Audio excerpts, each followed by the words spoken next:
Alright, manunood na naman po tayo ng balita mga kapatid. Update po tayo. Nakita nyo naman kung ano ang nasa larawan. Nasa ating larawan. Mga investor sa bansa umatras na. Oh, talaga ba? Question mark lang sa akin to at tanong, totoo ba? Okay? Umatras na. BBM hindi na pinansin ni Trump at Xi Jinping. Nakipagkamay nakita ko eh. Alamin ho natin kung ano ang balitang iyan. Mag-update po tayo. Galing ito sa ating Pinas News Uncover. Yan. Alamin ho natin kung ano ang meron dito. Nasa description yan. Pinas News Uncover. I-subscribe yan.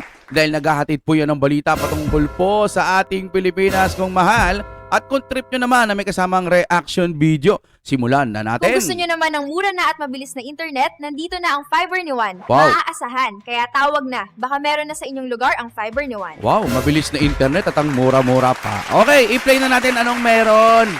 Almost 600 potential investors that decided not to come in. Right now, 600, may potensyal na mag-invest dito. Hindi na umano. Bakit? Siguro para sa akin, mas mabuti pa sila, nakikita nila na yung itong bansa na ito, panahon ng korupsyon. No? Okay, tuloy tayo. under Marcos Jr. government, problema niyang malaki yan. Kasi hindi siya pinapansin ni Trump, hindi rin naman siya pinapansin ni President Xi. So anong kahinatnan Aray ko. natin when in fact we need both? To be very frank, we need both. Nilinaw ng Department of Foreign Affairs or DFA na walang nakatakdang bilateral meeting si Pangulong Bongbong Marcos kay US President Donald Trump o Chinese President Xi Jinping sa Asia-Pacific Economic Cooperation or APEC Summit sa Busan, South Korea ngayong linggo. Sa lahat ng Aray ko. Parang walang interesado dito sa Pilipinas. Dahil ba ito sa pamumuno ni PBBM? dumalong Pangulo ng iba't ibang bansa ay tila si Pangulong Bongbong Marcos lamang ang hindi pinansin di umano ng dalawang superpower na leader ng buong bansa. Ha? Bakit hindi ito ibinalita ng mga bias media? Ay, nakita ko nakipagkamay siya pero nagulat si Xi Jinping. Sino ba yan? Yung Chinese. Si Prime Minister ba yan? Oo. Kinamayan, pagka ganun, parang nagtataka siya, uy. Siyempre siya, parang hindi mapaya siguro. Parang, Di ba?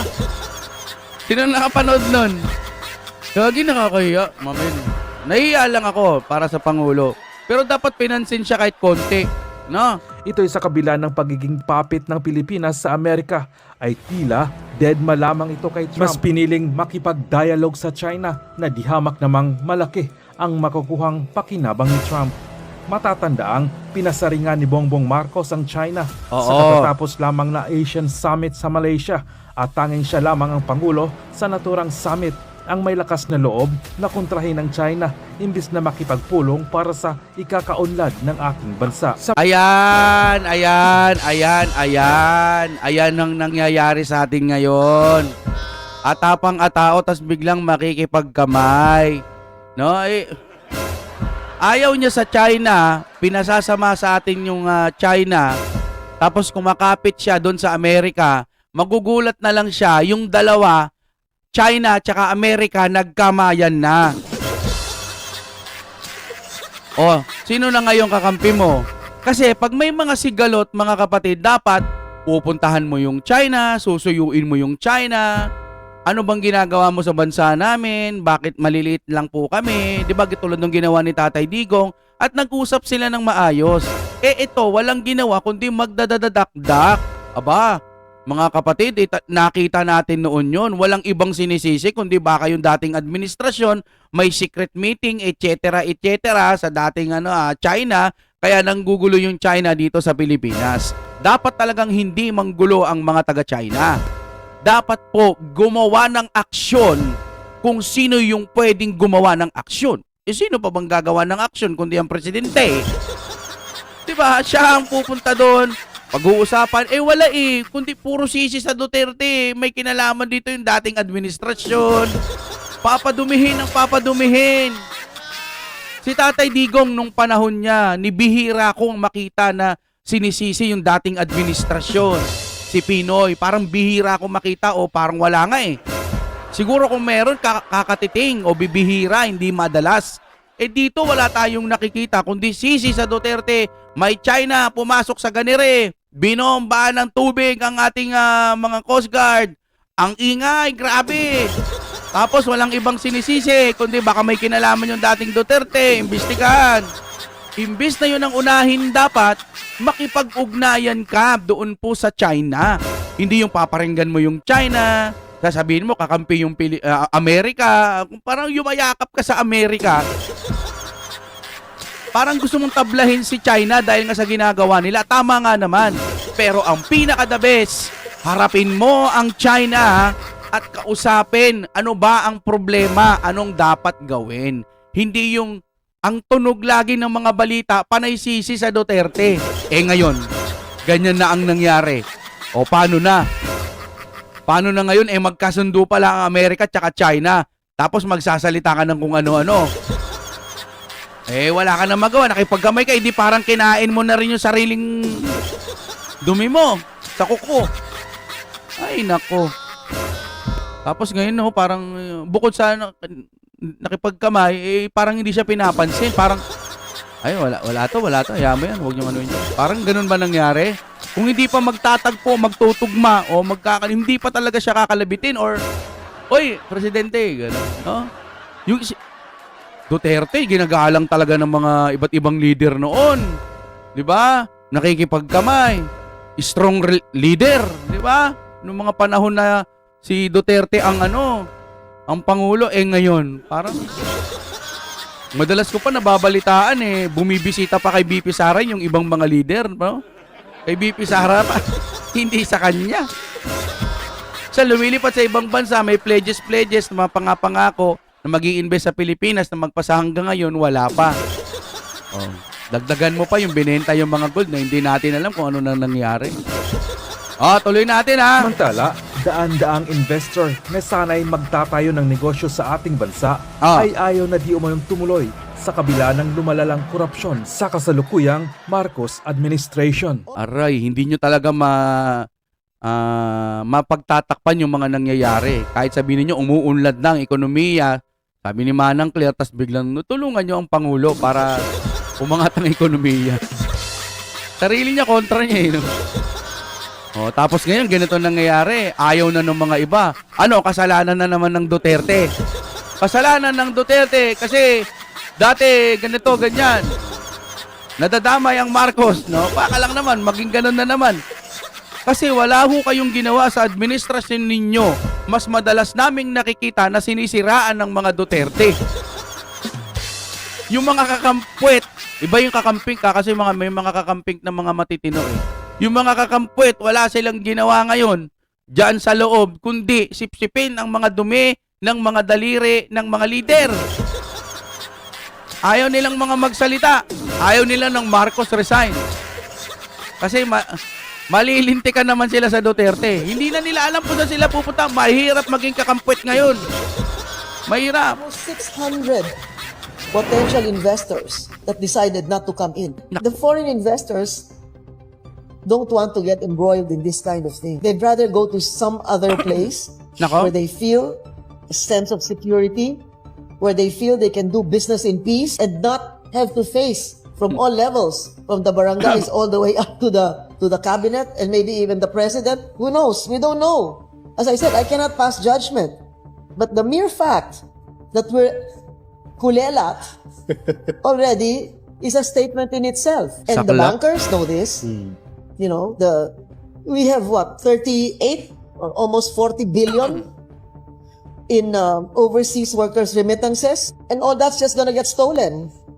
So it's very painful. It's very painful, especially for those who work very hard for their money.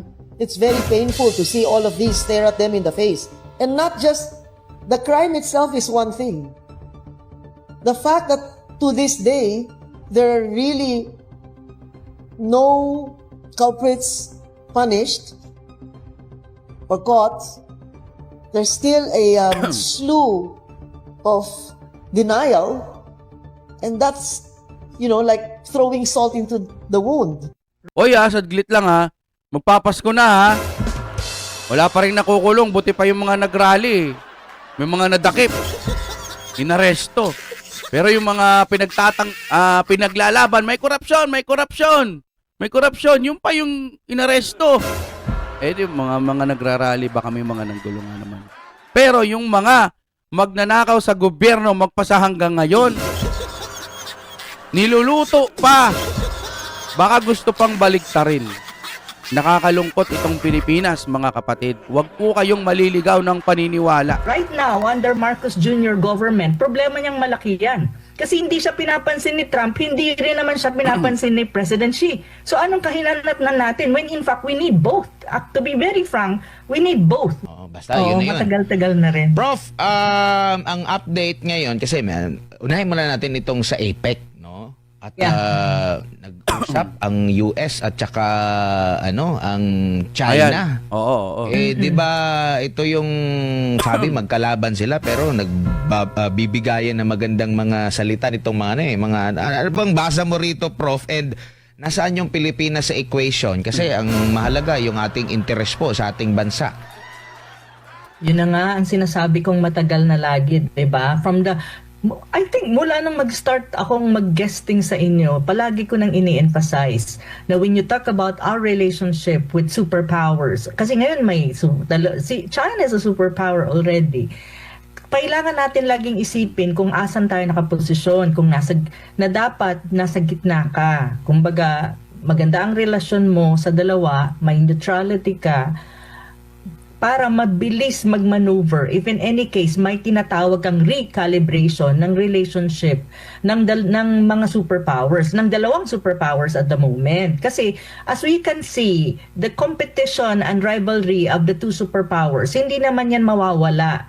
Ang ano lang dyan is, it depends sa leadership ng mga bansang yan. At ang China kasi very consistent yan. Ang leadership niyan, in terms of policy, consistent yan all throughout. Hindi yan usually nagbabago. Ang variable dyan lagi ay yung United States. So before under yung previous administration, makikita natin na intensify yung tinatawag ng geopolitical rivalry and competition ng dalawa. And much more geopolitical. Si Trump kasi businessman yan, so mas economics, mas trade. But initially, you can see the first year siguro ni Trump or first few months yung imposition niya ng trade war, makikita natin na medyo naggitgitan yung dalawang bansa. At makikita natin na, alam mo yun, China will not give in. At the same time, Trump will also put pressure on China pagdating sa economics, pagdating sa trade. Pero look at what happened. Kasi nga, ang China hindi mag-give in at, it will stand, as a country, talagang, kumbaga, ang posturing niya strong din. At alam ni Trump na kapag nakipag-gitgitan siya kay China, maaapektuhan at lalong magkakaroon ng problema ang ekonomiya ng Amerika. Dapat ganun mag-isip ang Pangulo natin. No, dapat ganun mag-isip na bago ka bumira sa China, isipin mo muna yung kahihinatnan. Mas maganda kasing makipag-alyansa ka doon sa pwedeng makinabang ang Pilipinas. Kaysa naman sa Amerika nga parang sa totoo lang parang tinabla si PBBM dun. Parang pakiramdam ko nung pinanood ko yung sa tariff ba yun, 1%. Parang pakiramdam ko walang halaga itong presidente ng Pilipinas kaya 1% lang, no? Yung mga ganon. Naalala niyo yun? Tapos ngayon dito parang deadma lang siya. May pumapansin siguro, tango-tango o konting kamay-kamay. Siyempre, professionalism. Pero yung solid na init ng pagtanggap sa kanya, wala akong nakikitang ganun. At the same time, China, I think, is very pragmatic as well. Na at the end of the day, ang Amerika is also one of their important trading partner. And even a partner when you talk about other issues. So alam ng dalawang bansa na malalaki, na mga superpowers, na alam nila na to certain extent, even though mayroon silang competition, andyan pa rin yan, they need to recalibrate their relationship kasi yun ang nakakabuti sa kanilang mga bansa. At the end of the day, if you really look at it, both countries prioritize what you call national interest. Kung ano ang tingin nilang nakakabuti sa kanilang mga bansa. Yun yung kasi ang Ganon. goal ng isang presidente. Yung Ganon dapat. Hindi yung ganito kasi nangyari. Base lang sa aking opinion, nanggulo ang China sa West Philippine Sea. Oh. Ay, dapat yung China na yan, ganito ang gawin. Dapat ganito, ganyan. Kasalanan ng Duterte yan. Imbis na ganon, kausapin ng China ng maayos, puntahan o mag-schedule ng kung anong meeting na pwedeng kausapin mismong presidente. Walang ibang involved. Walang kahit na sino na magbubulong-bulong, magdidikta sa Pangulo. Walang ganon. Siya mismo, magdala lang siya ng mga maraming bodyguard, no? Kung ano pa man. O, then mag-usap sila. Ano po ba ang pwede naming gawin para po hindi na magkaroon ng initan sa West Philippine Sea? Sabi ni China, no? Ikaw kasi baba. Ikaw subok baba. Tapos ikaw wag na pakita. Ibalik Duterte. Baka ganunin lang siya. Hindi, biruan lang yun. Pero ang pinakamalapit na katotohanan sa sinasabi ko, pwedeng makipag-usap siya. Hindi yung pag binato ka ng bato, gusto mong batuin ng bakal, hindi mo naman kayang buhatin yung bakal. Di ba? Batuin mo ng tinapay. Magpakita ka ng maayos. Kasi, kung magpapakita ka ng tapang, putya, ang bigatin yan eh. Bigatin, son. Ang laki-laki ng China. Pag ikaw inihian ng China, ikaw wala gawa. Kasi laki yan bansa. Hindi naman natin